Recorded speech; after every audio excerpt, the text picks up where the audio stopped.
Atmospheric Administration, and other workshop organizers, Conservation International, Big Ocean, and the New England Aquarium, I'd like to welcome everyone to this workshop on the role of partnerships and size in scaling up marine protection efforts across the globe. The 14-hour flight over open blue water from San Francisco to Seoul gave me ample time to reflect upon the problems that we're facing, as well as the interconnectedness of our ocean ecosystems. Some of the problems being climate change and ocean acidification, habitat degradation, and overfishing. With the world's oceans experiencing these problems and rapid changes, the challenge has been issued for us to greatly expand the area of the world's seas under marine management. Considering that only an estimated 1 to 2% of global oceans are currently under marine protection, there remains much to be done, as I think everyone here in this room knows. Thankfully, in recent years, and even as recently as last week, many nations have chosen to act boldly by declaring large-scale marine protected areas.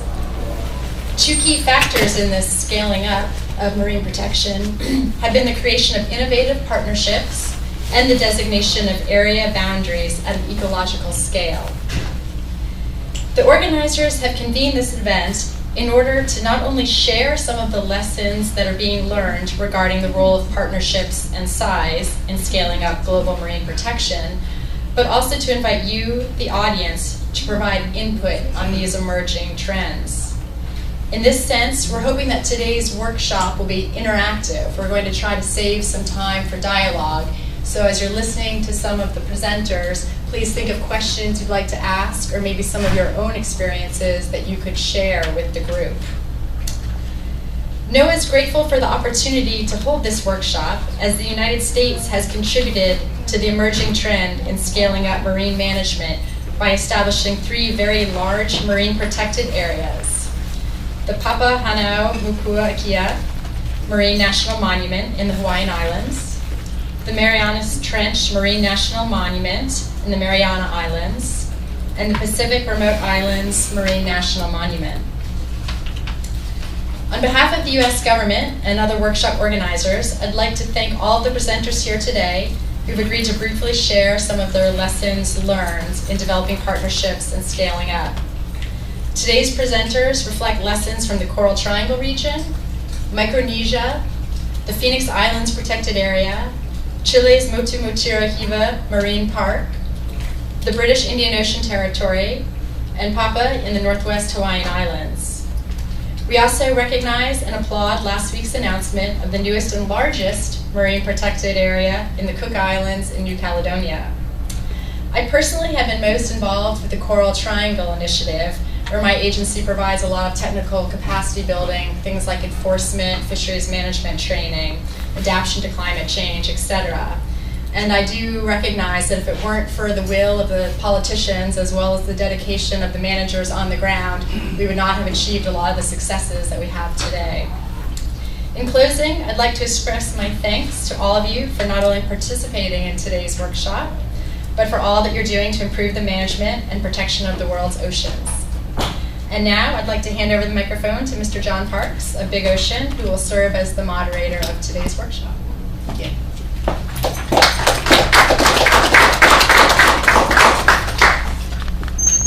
Thank you, Elizabeth. And for those of us that have just joined the room, please feel free to come forward.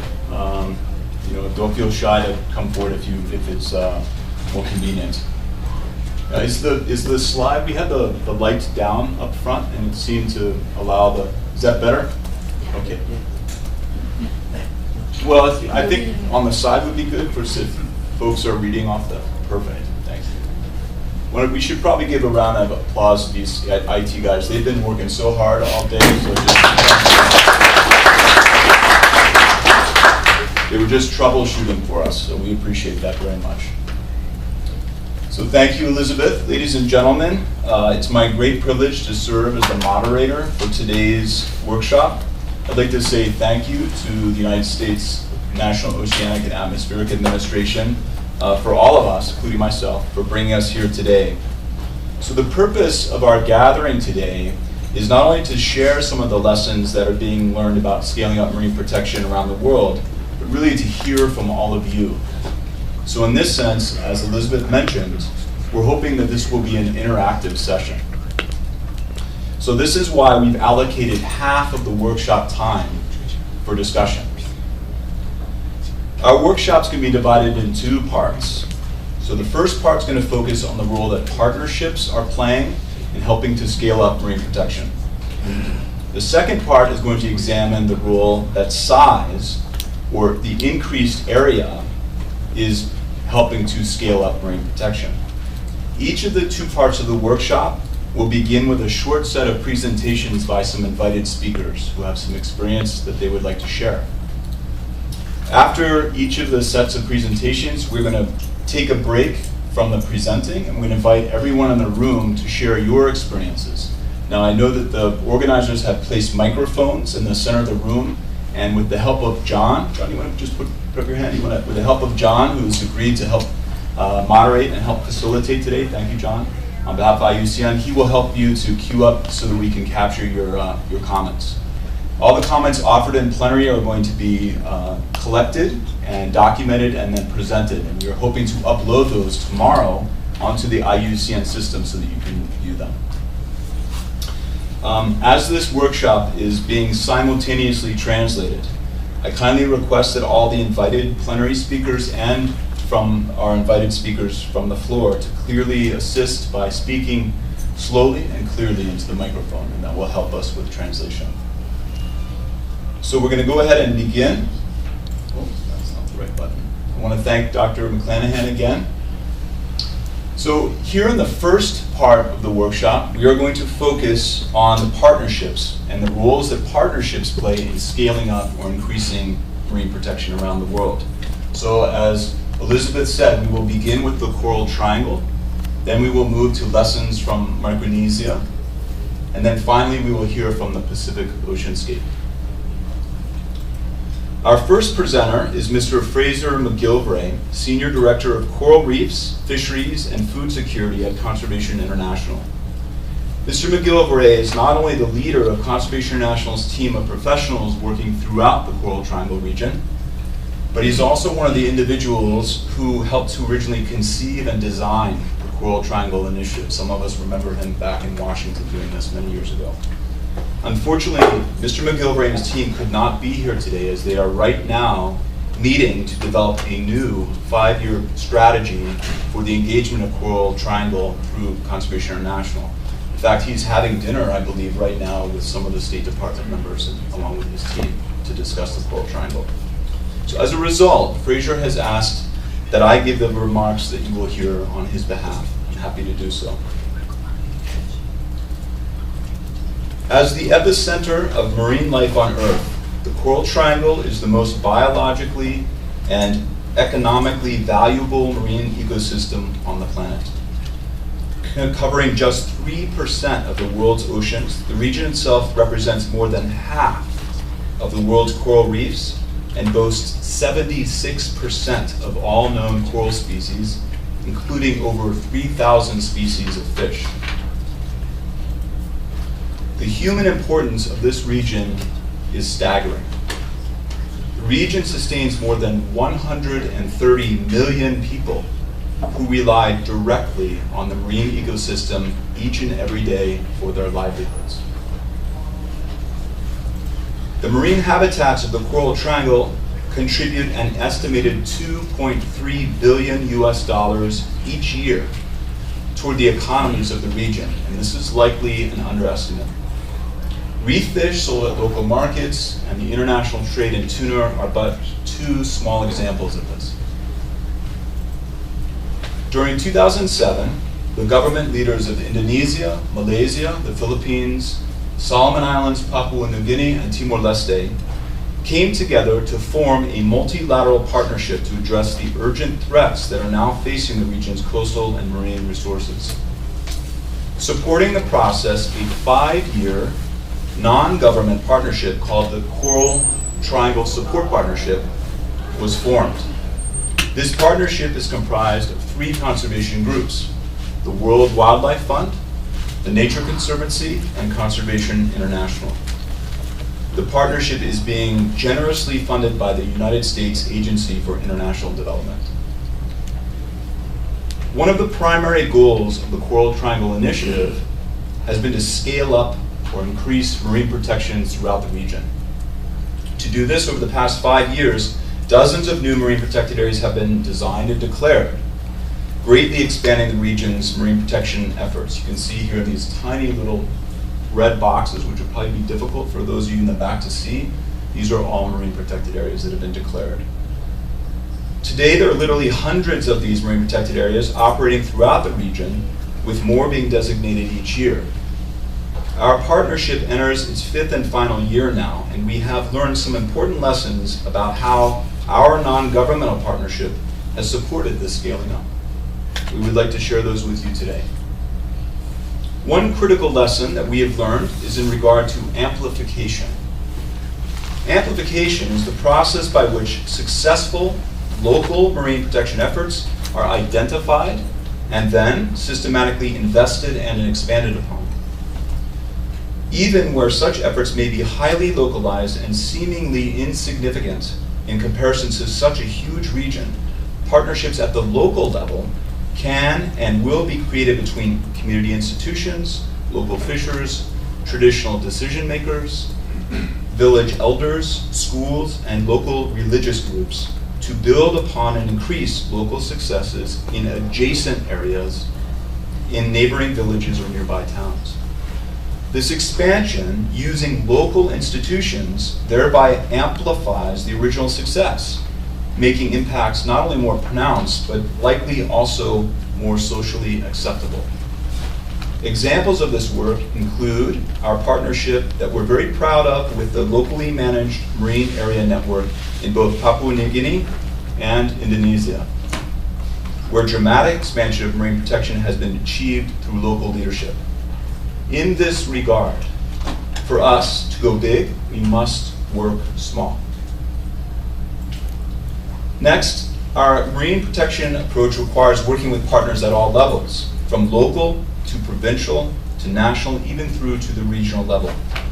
We have learned that to be successful, this multi-level integration must happen across many areas, ranging from community efforts being raised up to national levels, as well as translating regional and national policy and regulation down to provincial and local levels.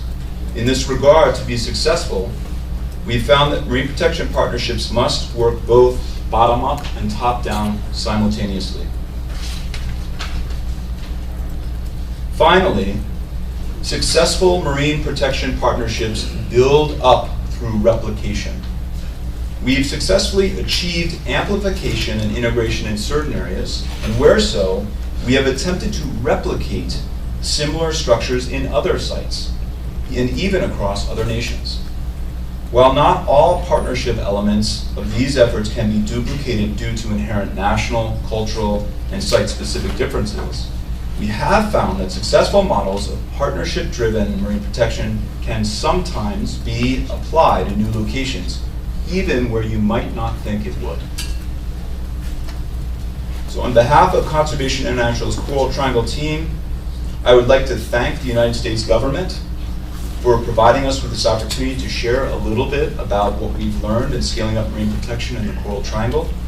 Please feel free to contact me using this email address below should you have any questions or comments regarding our experiences in the region. I would like to close by personally thanking each and every one of you for all that you are doing in stewardship of the world's oceans. We look forward to working with all of you together. So I'm going to ask that we're going to hold our questions and any comments that we might have until the end of the three speakers. And at this stage, it is my pleasure to invite up Mr. William Koska of the Micronesia Conservation Trust. Willie's a friend and is an extraordinary leader who's been recognized around the world for his potential leadership qualities and also for all of it that he's doing for Micronesia and beyond.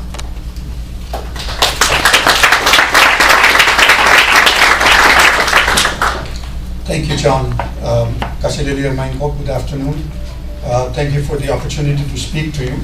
I know this, or I understand I only have 5 minutes, so I have to keep to my agenda. Unfortunately, I don't have great pictures and maps like John or CI did, so I'm going to just go through my slides, and hopefully it will give you a sense of the partnership building that we're doing in Micronesia. I'm not going to talk about the Micronesia Challenge itself and the things that we're doing within the Micronesia Challenge. I'm going to talk about the partnerships that support the Micronesia Challenge. And for those of you who are new or have no idea what the Micronesia Challenge is, I have a little short story to talk to you about this morning. In 2005, the then president of Palau, Tommy Remengesau, wanted to do something extraordinary for Palau. He wanted something that he would be able to go out and announce to the world as a Palau challenge. And because there are several of us who've been working since 2001 in this peer learning network called the Micronesians in Island Conservation, which brings together leaders across the region of the organizations, both government and non-government organizations, to do the conservation work, we said we were able to convince the president of Palau to go regional instead of going national and just announcing a Palau alone challenge. And he was able to understand the concept, and so we convinced him to invite all the other presidents and governors around the Micronesia region to a larger challenge that would involve the whole region. And when he said, do you think we have the ability to do that? When we said yes, it was the group with the Micronesians and Island Conservation that actually gave him the confidence to go out and do this challenge called the Micronesia Challenge. And with the rest of the presidents and governors, they agreed to put under protection 30% of our nearshore marine resources and 20% of our terrestrial resources by 2020. And a lot of the work had been done up to then, so it was easier for him to go out and make this declaration, which was beyond what was being called under the CPD. Oops. You did right. Which? The other button, the other mouse button. Just click there.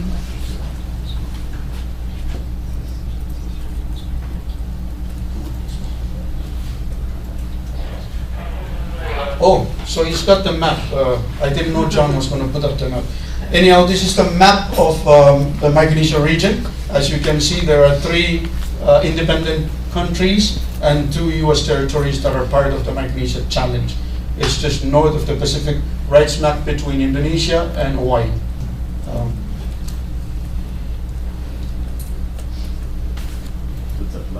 Yeah, I only have one picture, and that's the picture of a canoe. And the canoe really signifies everything that is about Micronesia. How we voyage, how we travel, how we live, how we sustain ourselves. And it's about food security and just about anything, about risk, anything that has to do with mitigation and risk management and all of that. So I thought I'd put the picture up. So with the partnerships that we set out to build around the Micronesia Challenge initiative, with the work of the president of Palau, Tommy Remengesau, he was able to establish the Chief Executive Council. That's the president and governors that come together at least once a year to talk about their main issues across the region. And the Micronesia Challenge has become one of the standing committees that reports to them on an annual basis, so we get there. The other group is the Association of Pacific Island Legislatures. We knew without bringing in the lawmakers that we wouldn't get anywhere. So we are now a member or a standing member of the Association of Pacific Island Legislatures. We've become a sister organization to their organization. And they have been really supportive in developing the policies and legislation that support our work. Then we've established the Micronesia Challenge Steering Committee, which is made up of the focal points, which are the political focal points from each of the countries, and then 2 members, one from the donor community and one from the Micronesia Conservation Trust, that oversee the daily operations of the Micronesia Challenge. And then, of course, we built the Micronesia Challenge support team, which is made up of donors and technical agencies all across the region and beyond that provide support to the Micronesia Challenge, both financially and technically. Making it happen, those groups that work on the ground. We have a couple of technical committees for the Micronesia Challenge. That's the Measures Working Group, and that's the Communications Group. And Measures Working Group deals with the targets, milestones, and all the aspects of measuring our success towards the challenge, mapping and all of that. And the communications team, of course, does all the international and local communications. Then we have the Micronesians in Island Conservation, the group that I talked about that helped to really push this forward. The Pacific Islands Managed and Protected Areas Community Learning Network are those on-the-ground managers. These are the people that are working just below us, who are part of making it happen on the ground, managing the MPAs, managing the watersheds and all of that contribute to the